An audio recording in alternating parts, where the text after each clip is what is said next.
ఒక ఆయన చిట్టు రాసి ఇచ్చిపోయాడు, మల్లన్న నువ్వు ఇట్లా మాట్లాడుతున్నావు, నేను చంపుతారేమో అని ఉరియమో, నా నుంచి వాళ్ళని ఎవడన్నా కాపాడాలి కానీ తీన్మార్ మల్లన్నకి ఏమవుతుందా?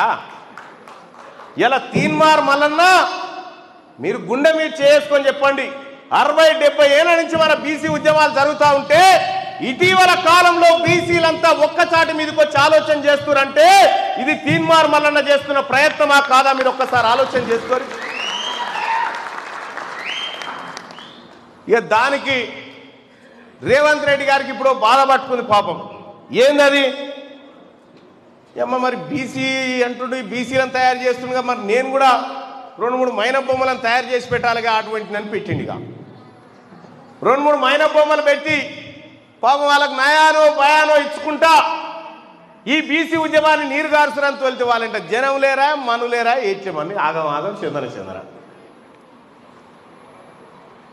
బీసీ ఉద్యమాన్ని డైవర్ట్ చేయడం కోసం, బీసీ ప్రజలను మభ్యపెట్టడం కోసం వీళ్ళు చేసే కథ.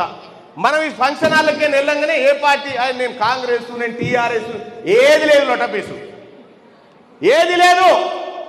మనకుంది ఒకటే బీసీ, మనం ఒక తల్లి పిల్లలం, మనమంతా ఒకే తరగతి పిల్లలం. గుర్తుపెట్టుకోండి. అయ్యో సప్పట్లు కొట్టొద్దా, చేతులు నొప్పు పెట్టాయా? మనం బీసీలం కదనా,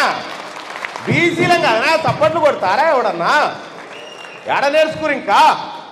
ఇది రెడ్ల సభ అయితే కొట్టాలి కానీ బీసీలకు కొడతారు, కొట్టొద్దు. బీసీలు ఎవరు మాట్లాడినా మనం ఆ పని చేయకూడదు. ఇవాళ నాగర్ కర్నూలు కాడ ఉపాధ్యాయులంతా సభ పెట్టిరు.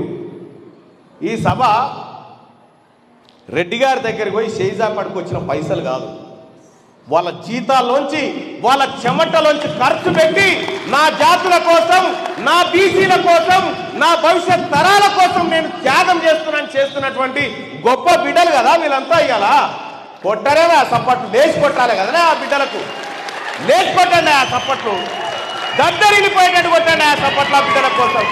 ఇంతకు మిక్కిలేంగా గుర్తుపెట్టుకోరి.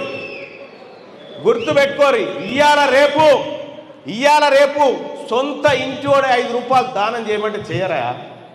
ఇవాళ వాళ్ళకు కడుపు ఆకలి మార్చుకొని వాళ్ళ కుటుంబానికి ముద్ద తక్కువ పెట్టి నా జాతుల కోసం వచ్చినటువంటి వీళ్ళ కోసం కదనా మనం సపోర్ట్ కొట్టాల్సింది. వీళ్ళని మించినోడు ఎవడు ఉండా?